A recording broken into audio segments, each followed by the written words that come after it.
بسم اللہ الرحمن الرحیم۔ السلام علیکم ورحمۃ اللہ وبرکاتہ۔ ہمارا 12 رکوع ہے، 14 آیت سے 8 پارہ سورۃ اعراف چل رہی ہے۔ ہدایت یافتہ ہونا، کیسے ہوں گے ہدایت یافتہ؟ 14 آیات میں ہے ان الذین کذبوا بآیاتنا واستکبروا، جن لوگوں نے ہماری آیات کو جھٹلایا اور ان سے تکبر کیا، ان کے لیے آسمانوں کے دروازے نہ کھولے جائیں گے اور نہ لوگ کبھی جنت میں نہ جائیں گے۔ دیکھیں ذرا، اس میں بھی وہی واضح جو پچھلی آیات میں تھا نا، جنہوں نے تکبر کیا ہے ان کا داخلہ ناممکن ہے۔ 41 میں بھی یہی ہے، ان کے لیے آتش دوزی کا بچھونا ہوگا۔ کن لوگوں کے لیے؟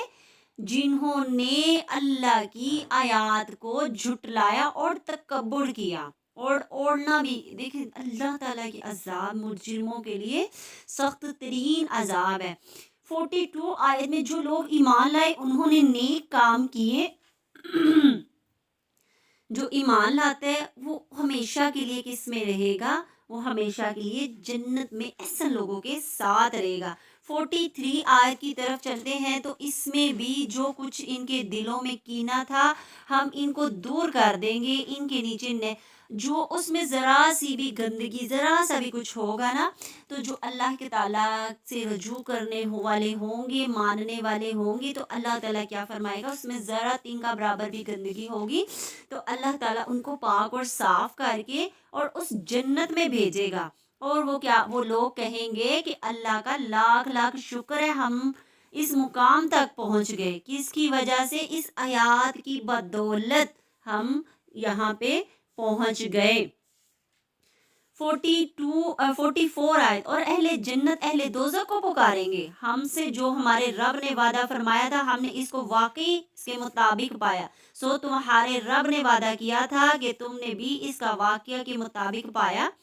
جیسے ہم ایک دوسرے سے پوچھ رہے نا کہ تم کیسے ہو، تمہارا کیا معاملہ ہے، اس طریقے سے وہاں بھی اہل جنت والے دوزخ سے پوچھیں گے کہ اللہ تعالیٰ نے دنیا میں جو قرآن میں بتایا تھا، ہمیں سکھایا گیا، پڑھایا گیا، بتایا گیا، وہ وعدہ سچا ہو گیا؟ آج ہمیں جنت مل گئی ہے، یہ نہریں مل گئی ہیں، ہم کامیاب ہو گئے ہیں، اللہ نے جو وعدہ کیا وہ پورا کیا، تو کیا تمہارے ساتھ بھی وہ معاملہ ہے کہ جو تم کرو گے وہی پاؤ گے؟ 46 آیت میں بھی، اور ان دونوں کے درمیان ایک آڑ ہوگی اور اعراف کے اوپر بہت سے آدمی ہوں گے، وہ لوگ ہر ایک کو ان کے قیافہ سے پہچانیں گے اور اہل جنت کو پکار کر کہیں گے السلام علیکم۔ ابھی بھی یہ اہل اعراف دوزخ اور جنت کے درمیان جنت میں داخل نہیں ہوں گے اور ان کی امیدوار ہوں گے، اس کے امیدوار ہوں گے یعنی درمیان میں لٹکے ہوں گے، ان کو امید ہوگی کہ کاش شاید ہم جنت میں چلے جائیں۔ اور جب ان کی نگاہیں اہل دوزخ کی طرف پڑیں گی تو کہیں گے اے ہمارے رب، ہم کو ان ظالموں سے بچا لے۔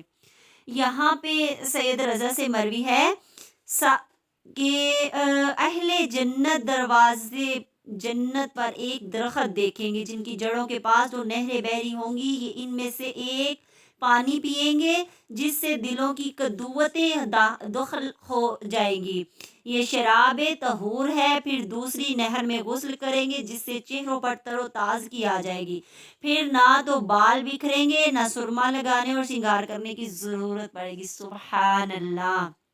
یہ کون لوگ ہوں گے؟ جنت والے۔ دیکھیں اللہ تعالیٰ کسی کیسی انعام سے نوازتا ہے کن کو؟ جو اللہ کے فرما بردار بندے ہیں ان کو۔ آگے بھی حضرت ابن عباس کا فرمان ہے کہ اعراف ایک دیوار ہے جو جنت دوزخ کے درمیان ہے، اصحاب اعراف وہی ہوں گے جو انہیں عافیت دینے کا اللہ کا ارادہ ہوگا، یعنی درمیان میں کھڑے ہیں تو اللہ تعالیٰ شاید کہ بخش دے، تو حکم ملے گا انہیں نہر حیات کی طرف لے جاؤ، قسمت والے ہوں گے۔ ان کے دونوں کناروں پر سونے کے خیمے ہوں گے جو موتیوں سے مرصوص ہوں گے، ان کی مٹی مشک خالص ہوگی اور اس میں غوطہ لگاتے ہی ان کی رنگتیں نکھر جائیں گی، ان کی گردنوں پر ایک سفید چمکیلا نشان ہو جائے گا جس سے وہ پہچان لیے جائیں گے، یہ اللہ کے سامنے لائے جائیں گے۔ اللہ تعالیٰ فرمائے گا جو چاہو مانگو، یہ مانگیں گے یہاں تک کہ ان کی تمام تمنائیں اللہ تعالیٰ پوری کر دے گا۔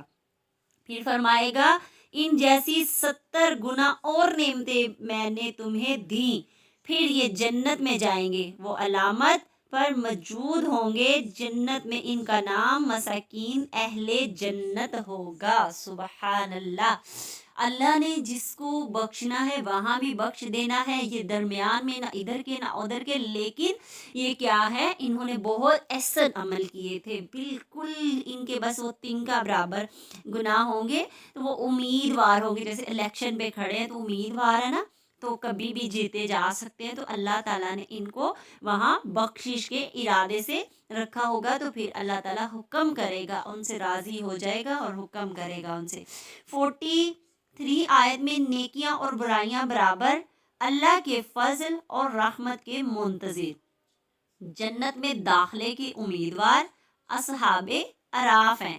ٹھیک ہے، آگے رضا الہی پانے والوں کے رویے، ایمان لانا 42 آیت، نیک عمل کرنا 42 آیت، آیات کو نہ جھٹلانا 14 آیت، اللہ کے راستے کو مشکل نہ بنانا 45 آیت، اللہ کی راہ سے نہ روکنا 45، تکبر نہ کرنا 45۔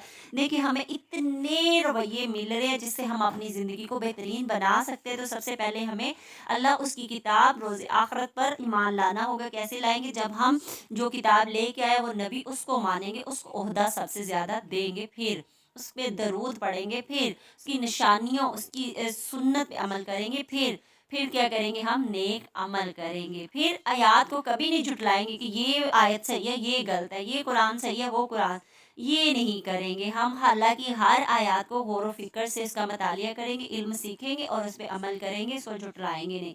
پھر کبھی تکبر نہیں کریں گے، ہمارے پاس علم آ گیا تو میں زیادہ علم والی ہوں، میں نے یہ کورسز کی ہوئے ہیں، مجھے زیادہ آتا ہے، تمہیں نہیں آتا، میں نے تو ادھر پڑھا تھا، تم نے کہاں سے پڑھ لیا، باتیں نہیں کرنی۔ پچھلے رکوعوں میں بھی ہم نے 10 11 رکوع میں یہ پڑھا نا، تکبر نہیں کرنا، کہ ایسا تکبر آنا الفاظ لباس پہن کر اپنی شان و شوکت کے میں ہی سب سے اعلیٰ ہوں۔ پھر اللہ کی راہ سے نہیں روکنا، بلکہ اللہ کی راہ میں چلنے کے لیے کوششیں کرنی ہے اور دعوتیں دینی ہے، اللہ کے لیے خرچ کرنا ہے، خرچ کو فروغ دے۔ بہت سارے بندے ہیں جو بیٹھے ہوئے ہیں، آپ 10 50 50 100 500 بھی نکالیں گی نا ہر منتھلی، اور سارا ایک جگہ پہ اکٹھا ہوگا، تو انشاءاللہ ہم بہت ساروں کی مدد کر سکیں گے۔ روکنے کی بجائے چلیں اور اللہ کے راستے کو مشکل نہ بنائیں کہ ہائے میں تو یہ کر ہی نہیں سکتی، بہت آسان ہے اللہ کا راستہ، میں نماز پڑھ نہیں سکتی، بہت مشکل ہے، کام بڑے ہوتے ہیں، کر سکتی ہیں، میں سیکھ ہی نہیں سکتی، مجھے یاد نہیں ہوتا، کر سکتی ہیں،